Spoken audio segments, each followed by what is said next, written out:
بسم الله الرحمن الرحيم وبه نستعين ثم الصلاة والسلام على سيدنا ونبينا أبي القاسم المصطفى محمد اللهم صل على محمد وعلى آله الطيبين الطاهرين. Dear sisters and brothers, Assalamu alaikum. I hope you are all keeping well.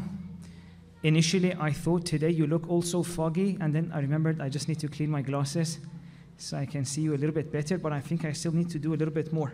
As I'm doing this, let's continue the habit that we started of every night remembering a group of people.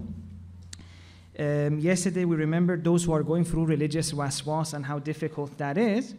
Today, I was thinking, let's thank those parents who make it easier for their children to get married.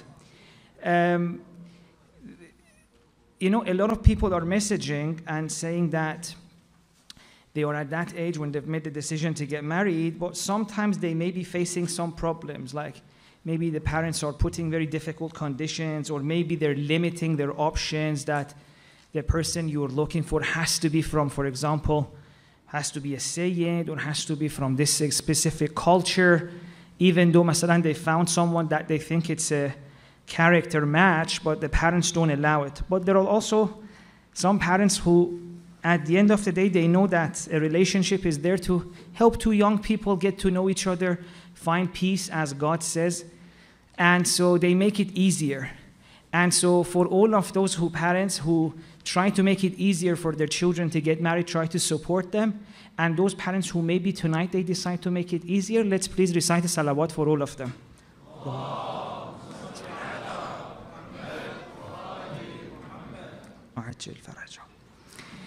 If you remember, we had this discussion that in order to make sense of our life, we need a narrative that can make sense of where we are right now, where we are going to go, and our past. We said the religious narrative that was telling us this world is dunya, that surface level narrative, said this world is dunya, then dunya finishes, akhirah starts.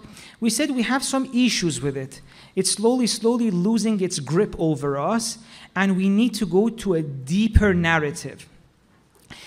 The narrative we've started was saying that, see, dunya is not this world. Akhirah doesn't start later on. Dunya is the surface of this world. Akhirah is at its depth. And another thing that I've been keep trying to say is that in order to be a Muslim, we don't need to memorize these things. Like, for example, if I say, Akhirah is here, Dunya is here, then I'm not going to become a Muslim. These things are not to be memorized, right? When we say, for example, we have to go to the depth of this world to realize Akhirah, that's not something to memorize. It's a transformative provocation. It's something to provoke a transformation. It has to be enacted. Right? So now we're not trying to just add to the things that we know or we memorize. No, we're trying to learn things that then we can enact. Yesterday we had this discussion that as a result of the things we've put inside ourselves, we have stopped the flow of life, the flow of God's love, and we're not feeling it as much. And it's very interesting. If you look at the Quran in Surah Ankabut, verse 64, this is exactly what God says. God says, if you stuck at the surface, you don't feel alive. إِنَّ الدَّارَ الْآخِرَةَ لَهِيَ الْحَيَوَانِ. It's only once you go to the depth of this world and you reach Akhirah that flow of life resumes again and you feel alive. So this is what we're trying to do. We're trying to revive ourselves. Feel alive again. Haven't you heard this so many times that maybe someone says, I don't feel alive? You know, there are some people who even may end up doing things that they don't like just to feel a little bit of something. Now, this is why when Quran wants to explain what religion is, it says, Ya ayyuhalladhina amanu wastajibu lillahi wa lirrasul idha da'akum lima yuhyikum. It says, beautiful people, beautiful souls, listen to God, follow God and Prophet when they call you to the thing which makes you alive, yuhyikum, revives you. In other words, religion wasn't just a few things that you do and then 60 years or 70 years later when you die, angels will come and be like, okay, should we punish this guy or give them candies? No. Religion is something that's meant to revive us. Allow us to again have that flow of love and life that is coming from God.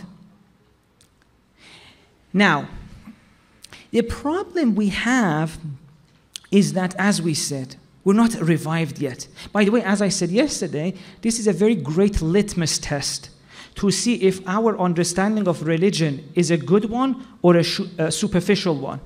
Has it revived you or not? Do you feel alive or not? Do you feel God's love? Do you feel God? If not, then we need to go deeper. And I really think if we are honest with each other, we'll realize that most of us, we need to go deeper. Most of us, we don't feel alive in that way. Most of us, we don't experience God. We don't experience that deep kind of love that Imam Hussein, in Ramadan we spoke. Imam Hussein in Dua Arafah says, Hassan, every step of the way you're surrounded in God's love. You're swimming in the ocean of God's love. But we're not feeling that. And this is what, according to Quranic language, it's considered a kind of deaf or being like a stone. Every now and then, something happens and we may wake up a little bit. We may become alive. For example, some people, I've seen this a few times actually. People who go, on these, for example, trips, volunteering trips. Masalan, they go as a group of medical healthcare professionals or other volunteers to go to a different country to do some charity work, help. And I've seen this, many people tell me, they say once we get there and we start helping people, or masalan, maybe optometrists go, dentists go, or people, some other people go to volunteer. They say once we're there, once we start helping people who are in a very difficult condition and we're trying to make their life a little bit easier, we find such meaning in our life. It's so incredible. We feel alive even though it's so difficult. And some of the optoms, they say in one day we see, 50, 60 people, which is such a high number. But despite being so difficult, we feel so alive because we feel like we're doing something. So a heart that is a little bit like a stone is now starting to be revived. And a lot of them, they say, you know what, when we go back to UK or Canada or wherever they're from, I'm not going to go back to the same routine of just following my job and just working and trying to get promoted, etc. No, I want to add this to my life.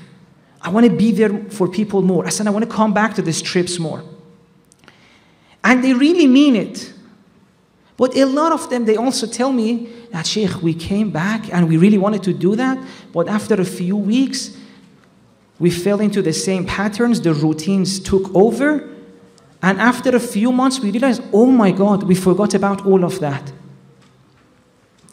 So sometimes, even when life wakes us up a little bit, life could be a little bit more meaningful.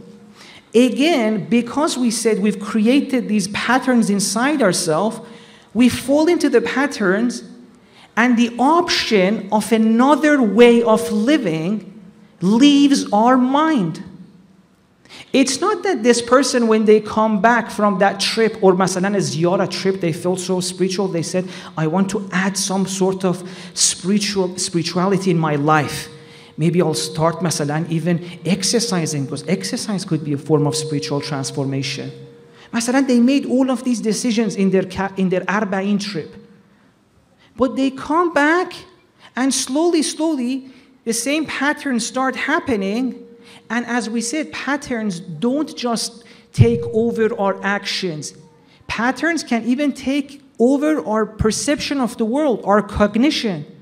So slowly, what happens is that the option that there's another way of life, that you can do more charity work, or for example, you can spend more time on your physical health, or maybe more time on your family, the option leaves your mind. It's not like these people, I mean, when I say these people, I mean us, even us, when we go to ziyarah or masalan, a charity trip, we come back. It's not like after a few months we decide, no, I'm not going to spend my life helping others, or no. You never decide to let go of it. It's just that slowly, slowly, the option fades. So it's never that we decide to do this to ourselves. It's just that we've created patterns that perpetuate the kind of life we have right now. Now, there's a very beautiful verse in Quran. I think it's Surah An'am, verse 58, I think. It's saying people, some of the people who, when they see hell, and then they're like, Bismillah, welcome to hell, you know? They're like, damn it, this is it? No, return us back. If you take us back to the world, to the earth, we'll live differently. And then what does Quran say? Quran says, وَلَوْ رُدُّوا لَعَادُوا لَمَا نُهُوا عَنْهُ. It says, even if they return, they're going to keep doing the same thing. Why? Because if you've created a pattern, even once you wake up and see its outcome, it's not easy to suddenly change it. In the same way that so many times God has given us these second chances. By the way, in this verse, God is not going to say that I'm not going to give you a second chance. That's not what God is saying. God is going to give you a second chance. In fact, I'm saying already God has given us more than second chances. How many times has it happened to us that we've encountered the outcome of our lifestyle and we're like, oh, I need to change this. Well, that's exactly this situation. People telling God, bring me back, I'll do it again. Or maybe that trip to Hajj, you had one of these experiences. You realize maybe you're not happy about it. Or maybe when your child was born, you were like, oh, no, I need to be serious. Maybe I need to stop smoking, or maybe this or that. We've had a lot of these opportunities. So what God is saying in this verse is not that, oh, I'm not going to give you second chances. God is saying, I'm going to give you second chances, but as long as you put the work in. Because there's no point in these second chances and third chances and fourth chances if you don't change those patterns. And it's saying, even if we bring them back to earth, they're literally going to do the same thing. Like us, we go to a trip, we make a decision, we come back, fall into the same patterns.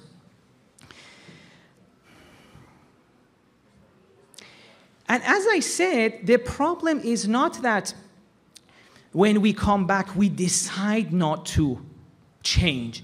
Slowly, the option is removed from our mind. Do you remember a few nights ago we were speaking about the concept of salient? One of the problems that happens is that if we create a pattern, that pattern will remove other things from being salient in our life, right? Just look at, for example, the people who want to create a physical transformation in their lives. Masalan, who wants to start eating healthier or going to the gym. They find it so difficult. Every time they make a decision, I want to start eating healthy, but then when the moment comes that they need to cook the food, they end up cooking the same things. It's not that, and I'm saying this with first-hand experience, by the way, it's not that when you're cooking your food or breakfast, you decide, oh, there's this beautiful, amazing recipe that I can cook right now and it's healthy, and I'm choosing not to. That option does not even appear in your mind. You want to cook, you're in the kitchen, and all you can think about are the same 3 recipes or the same 3 breakfasts you've always had. That's the only thing that's salient. Or you're sitting at home, like a lot of the times I'm thinking, because I used to go to the gym regularly, then I lost it for a while, and I tried to go back, and every time I caught myself after a month, like, why am I not going? And then I was thinking about this a lot, and I realized, oh, it's never salient for me. I'm sitting there, it's afternoon, 4 o'clock, 5 o'clock p.m., I'm reading, and I'm thinking, I'm tired of reading. I've been at home reading since early morning. What should I do? And I'm like literally thinking, what are the options I have to do something right now? And only a few options come to my mind. Walk to Costa, go continue reading there, go to the park, read there, or sit at home and read. It's not like the option of gym comes, and I'm like, no. I said it doesn't even appear to my mind. So you see, patterns literally remove so many options out. Just a very beautiful way to see, by the way, don't judge me. It's like all of us were in the similar situations. And you know how you can see how a lot of options don't even appear to people? It's so interesting. Just call a few of your friends, especially friends that you haven't spoken to for a while, and ask them, we want to go out. Where should we go? What should we do when we go out? You see that every person has a few options, which could be very different. And the other options are, oh my God, that's such a great idea. How come I never thought of that? See? This is what happens. When you create a pattern, when you've lived in a world in a certain way, only certain actions, certain options become salient to you. خب, please recite the salawat. Let me give you one more example and then we'll continue quickly because time is running very fast. I remember a friend of mine had a spiritual experience. He had gone to a ziyarah trip. He came back and it felt so spiritual and you could see, mashallah, it wasn't fake, it was real. One of the things he told me was so interesting. He said, now I've come back, I found the solution to some of my problems that I was really struggling with. And he said, one of the ways in which I'm finding solution is becoming so hilarious.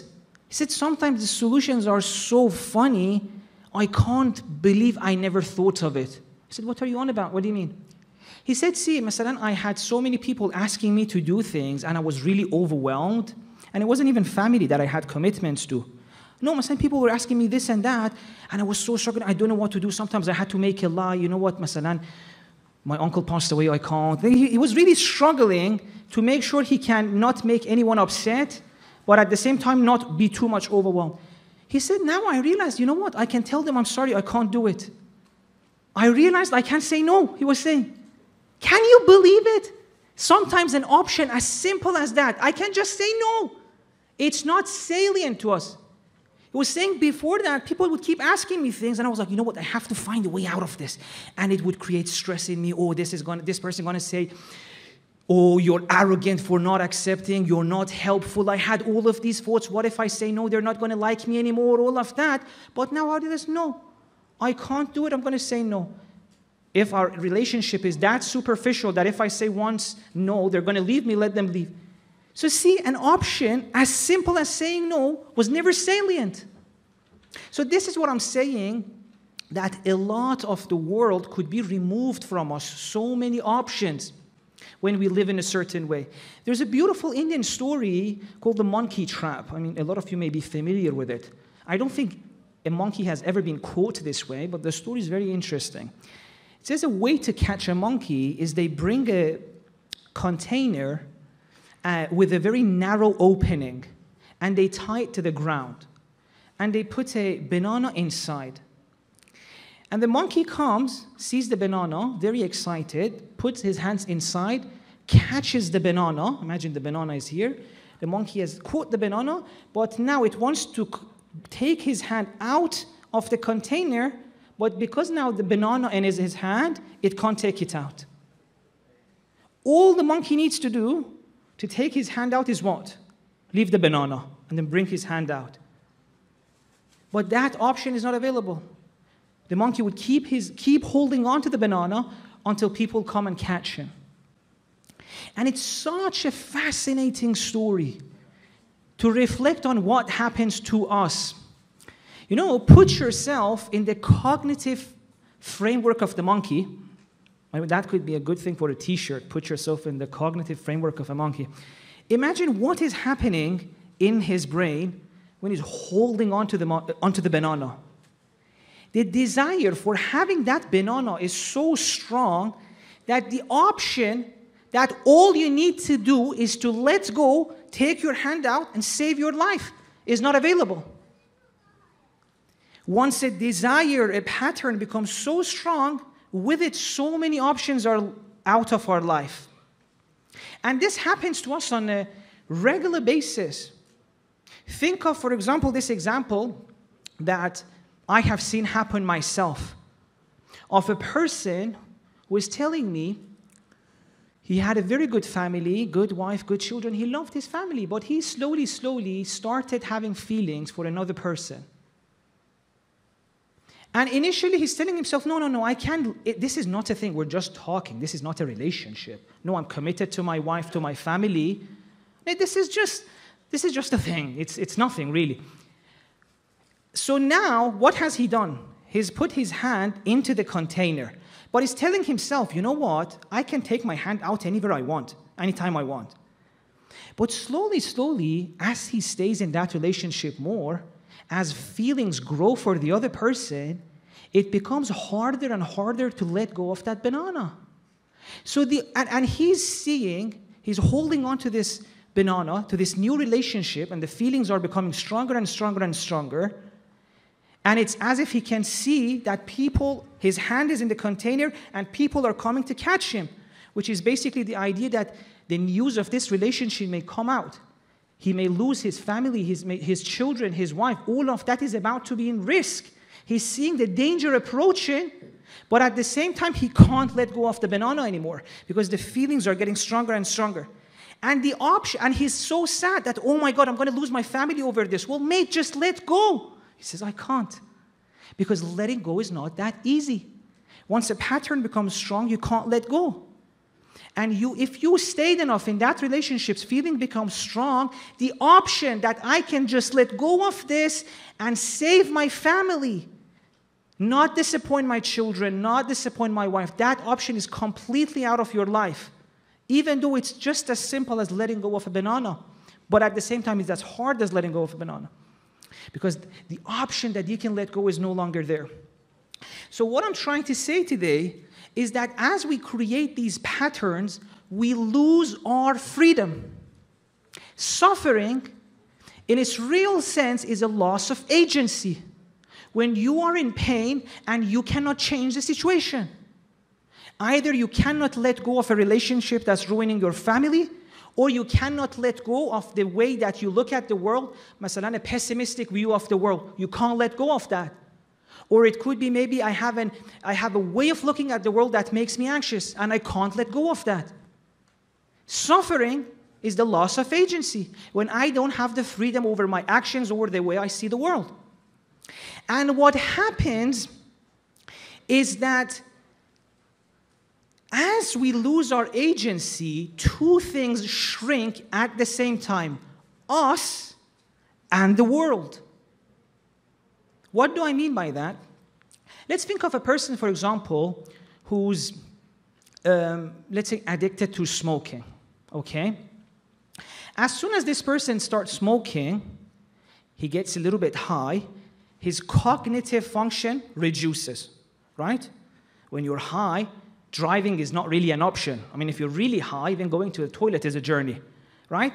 The person has smoked, his cognitive flexibility is lowered, right? So he has shrunk. Now, because he has a less cognitive flexibility, the world is shrinking as well. Because now so many options in the world are being removed. For example, you can't drive. You can't call your dad and talk about something. No. So see, you become smaller, and then the world becomes smaller. The number of things you can do in the world becomes smaller. And as the number of things that you can do in the world gets smaller, as you lose your options, then you lose more of your agency. You lose more of your agency, that makes you shrink more, and then it shrinks your world more, and then you and the world keep shrinking in what they call reciprocal narrowing. And after a while, you realize you've lost control over your life. Your world has become so limited to the thing which you are addicted to, and all the other aspects of your life, all the person you were, the person who used to, for example, go and maybe, play sports, the person who would go on hiking, all of these things slowly shrink, and you became this narrow, limited person that is only focused on the addiction, and your world, all the options you had in the world, now they've all shrunk into this one addiction. Reciprocal narrowing. As we lose our agency, as we lose our freedom, our world becomes smaller. We get stuck in a smaller part of the world, the surface, and we also lose so much of ourselves. We become smaller and smaller. And this is not just by, for addiction and smoking, anything. It's not just substances. It could be watching a certain website. It could be even, for example, a kind of stress eating. If it's turned into an addiction, you do something, neural connections are made. So you've literally changed your brain. As you do that, you see that action more and more. Let's say you started using certain websites. As you do that, neural connections are made in your brain. Once that happens, you start seeing that more and more and more. You notice it more. Before, you would only get triggered on a certain time. Maybe if you went on a certain website. Now, because your mind has focused more on it, you start seeing it more. It becomes more salient. Maybe even billboards trigger you. Maybe even you're in your head and a thought triggers you. And once this happens, your brain literally removes other options. So the number of things in the world as well reduce. So you're shrinking, that's all you're focusing on. The world shrinks. Out of all the things you do, you keep thinking of doing this thing. You get triggered more. Maybe before you would only do it if you were alone. Now even when other people are around, I need to find some time to do it. So even the options of the things you can do in the world shrink. So this is what we mean when we say we're stuck at this small part of the world, and there's so much more to the world. And as we get stuck in the surface of the world, we're also stuck at the surface of ourselves. There's so much more to us. There is so much more to us. We have so much spiritual power, so much cognitive power that right now we don't have access to. Please recite the salawat.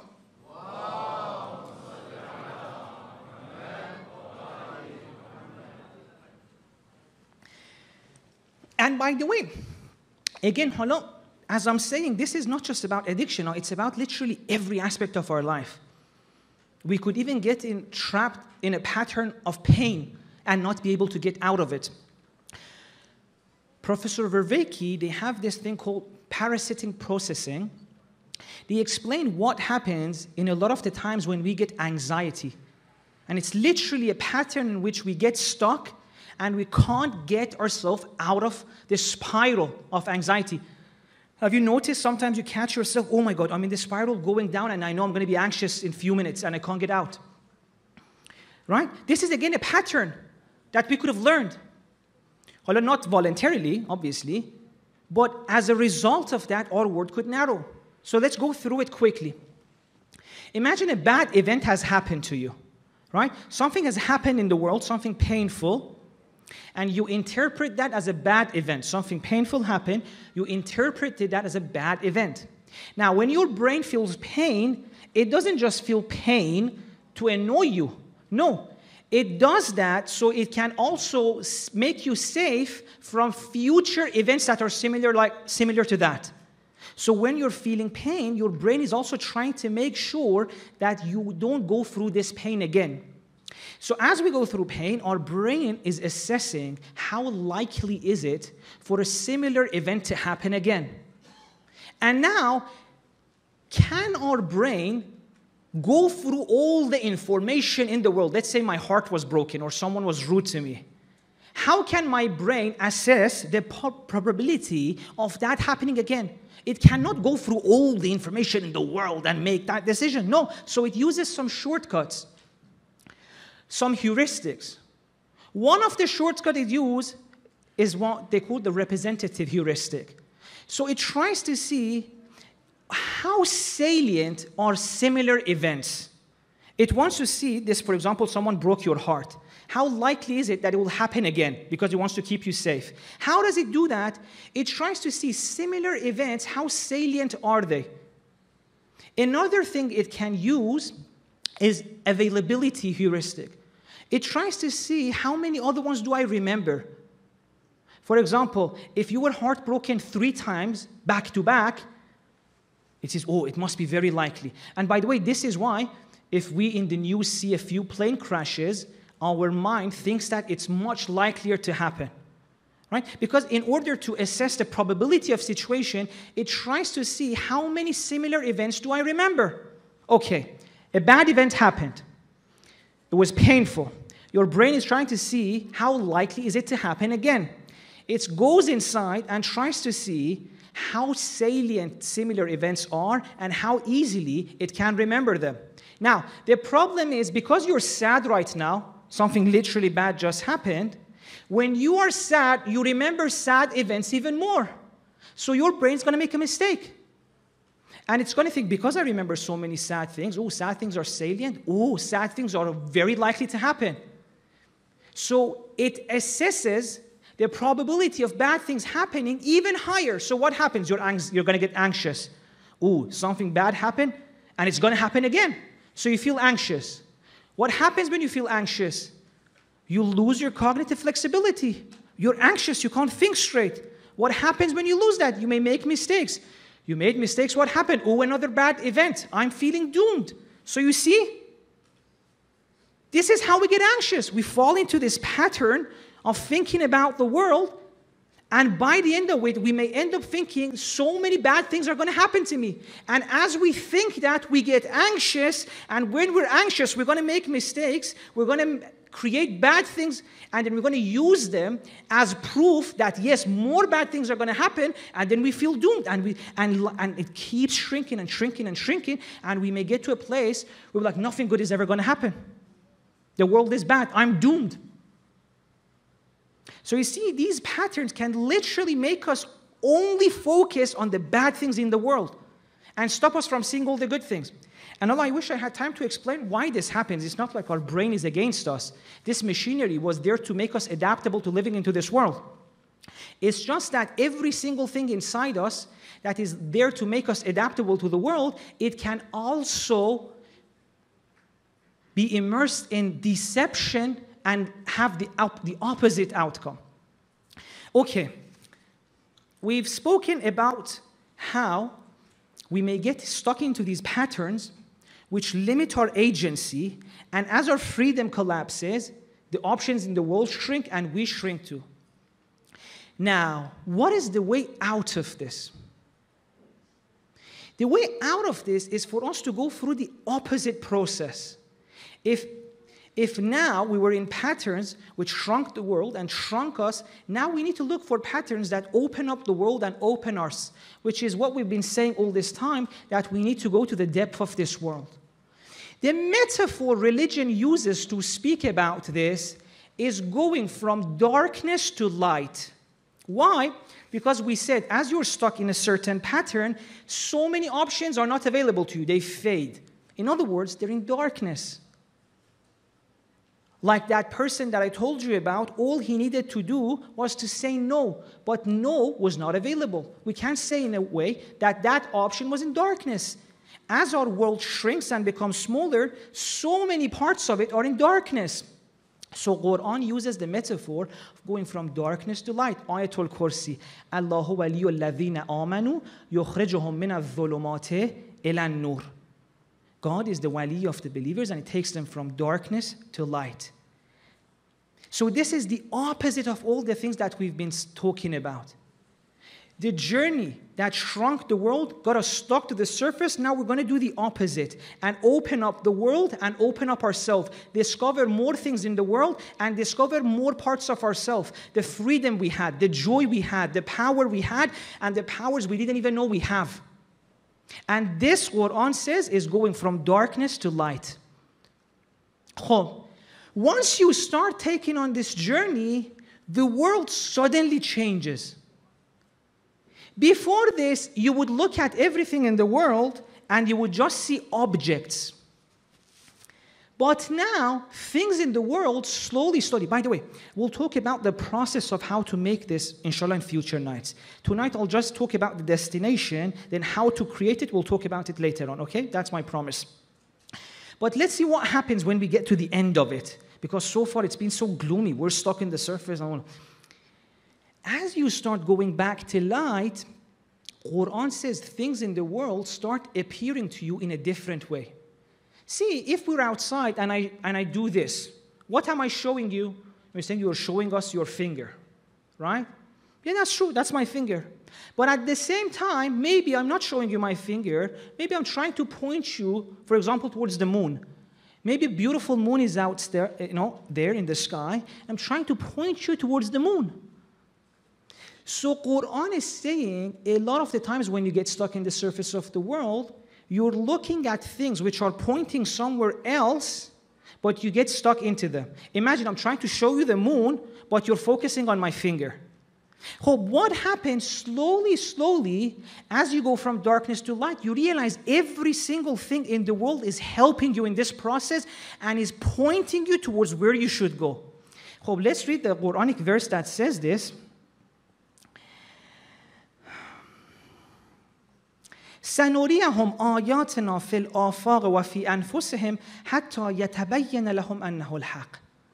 God says, once you start, you want to go to this journey of going to the depth starts, the whole world, instead of being objects, they become signs and symbols that point you towards the deeper reality behind them, which is what? أنه الحق. God says everything in the world, instead of being an object, it turns into a symbol. Instead of being a finger, it becomes a pointer to a star. What are they pointing to? أنه الحق, God. So the way you experience the world, you realize, oh, everything in this world is pointing you towards where you should go, and that is God. أنه على كل شيء شهيد. Allah Tawatabari translates shahid not as the one who witnesses, but as the thing that can be witnessed. And he says this means that then you start seeing God through everything. Do you remember we said we're going from darkness to light? What is light in Quranic language? You tell me. Allahu nuru samawati wal arz. So as you start going in this journey of going from the surface of the world to its depth, you slowly realize that what is going to be waiting for you at its depth is much more than a larger world. It's the Creator Himself. At the depth of this world right now, the reality that we can find and meet is God Himself. And now you may be saying, come on, that can't be true. You may be doubting it. Well, I'm very happy God knew that. And He said in the next verse, أَلَا إِنَّهُمْ فِي مِرْيَةٍ مِّن لِقَاءِ رَبِّهِمْ. Do they doubt that they're going to meet their Lord? إِنَّهُ بِكُلِّ شَيْءٍ مُحِيطٍ. Do you doubt seeing me while I am surrounding you? You are living inside the reality surrounded by God. Like fishes in an ocean that are doubting whether we ever see water or not. Imam Hussein in Dua Arafah has a very beautiful line. What does Imam Hussein says? إلهي علمت باختلاف الآثار وتنقلات الأطوار أن مرادك مني أن تتعرف إلي في كل شيء. I'm so sorry.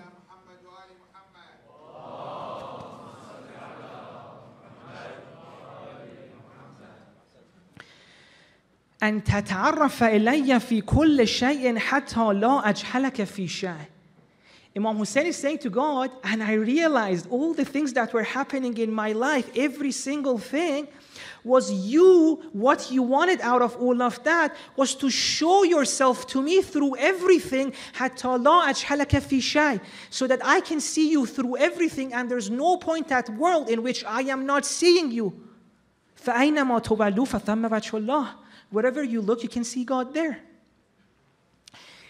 In order to understand this a little bit, how does this happen? Although we're going to mention a deeper example. This is going to be a shallow example. We'll give you a deeper one as well. Imagine there's a paper and you're seeing a pen writing calligraphy on it. Right? Initially, you can say, yes, the pen is writing calligraphy. Or you can say, oh, no, it seems like there's a hand holding the pen. But you know that the hand is not writing calligraphy. It's a person. And that person has a mind, and in his mind, he decided to write calligraphy. So you can either look at the pen writing or the handwriting, or you can go deeper and say, no, it's not the pen, it's not the hand, it's the person. So in the same way, Imam Hussein is saying, in this world, you can either say, oh, this person is showing love to me. Or you can go deeper and see, no, that person is a pen in the hand of God writing calligraphy. It's not that this person is showing love to me, it's God through this person showing love to me. And Imam Hussein says, I start seeing you through everything. So my question to you is now this. We're all talking about, we're stuck at the surface of this dunya. We want to go to its depth. What is the depth of this dunya? Let's go to Quran and find the answer. Surah Hadid, verse 3. هو الأول والآخر والظاهر والباطن. And Quran takes it even further. It says once you start going towards the depth and you find God at the depth, you realize all along it was all God. Because it's not هو الباطن, it's هو الظاهر والباطن. And as you go deeper and you go deeper and go, oh my God, how much you've been in my life all this time and I couldn't see. It's as if I was looking right into your face and not seeing you, oh God. Which is what Imam Hussein says in the continuation of Dua Arafah. Amiyat aynun la tarak. The eye that cannot see you is blind because you're staring right into my eyes. أَيَكُونُ لِغَيْرِكَ مِنَ الظُّهُورِ مَا لَيْسَ لَكَ. So far we're saying other things point you to God. Imam Hussein says you reach a place where like these things, they can point me to God. It's like I've seen for example, the sun. How can a light give me lamp? It says these things point me towards you. You're way more clear than anything else. مَتَى غِبْتَ حَتَّى تَحْتَاجَ إِلَى دَلِيلٍ يَدُلُّ عَلَيْكَ. When you were ever absent that I needed to look for something to show me the way to you, you were always there. وَمَتَى بَعُدْتَ حَتَّى تَكُونَ الْآثَارُ هِيَ الَّتِي تُوصِلُنِي إِلَيْكَ. And whenever were you so far that I needed to look at the symbols and the sign to point me towards you? So as we go into the depth of this world, we encounter God and we realize all along we were surrounded by God. إِنَّ اللَّهَ لَكُلِّ شَيْءٍ مُحِيطٌ. Not only outside, but even within us. إِنَّ اللَّهَ يَحُولُ بَيْنَ الْمَرْءِ وَقَلْبِهِ. Between you and your heart, God was there. وَنَحْنُ أَقْرَبُ إِلَيْهِ مِنْ حَبْلِ الْوَرِيدِ. God, we lived in God, through God. And we couldn't see Him. But as we go in the depth, we start discovering that. And I'm going to finish with one analogy. Let's keep that for tomorrow. I want to recite a few lines for an individual that I love so much. Please recite a salawat.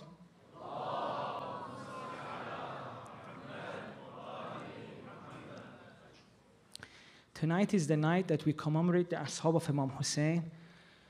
And I really love the story of Hur. Because Hur is a person who, like me, made a lot of mistakes. He's the one who stopped the caravan of Imam Hussein. He's the one who didn't allow them to have water. He's the one that when Imam Hussein got there and said, Khub, if you don't want us to go to Kufa, we'll go somewhere else. He said, no, stay here till Amir tells us what to do. But after a few days, when he saw Imam Hussein, when he saw the way Imam Hussein speaks with his children, when he saw the beauty of Imam Hussein, the heart that had become like a stone slowly became awake. And he's there thinking, is there a chance for me yet? Can I do something? And he goes to the Imam and he's like, will Imam ever accept me after all this I've done? I am the person who literally started something that's going to end in the death of him and his family. He's very scared. Will Imam ever forgive me? And Imam Hussein says, Irfa ra'sak. This is what I love about Imam Hussein. He says, not only I'm going to forgive you, mate, we're not going to talk about it anymore. Hold your head high. Done. So I'm just going to recite a few lines. Just tonight, I feel a little bit inspired. In Farsi, it just says the same story that I just told you. میاد از دور سیاهی به امید نیم نگاهی دل شکسته و پریشون میکشه از سینه آهی میگه ای سید و سالار میگه ای ماه شب تار بیا و قصه و غم رو از رو قلب خسته بردار. من همونم که تو این خاک اومدم راه تو بستم، دل شکستم چرا که دل زینبو شکستم. من یه قطرم که روونم به امید وصل دریا، یعنی میشه توبه من مورد قبول مولا، مورد قبول مولا. Please recite the salawat.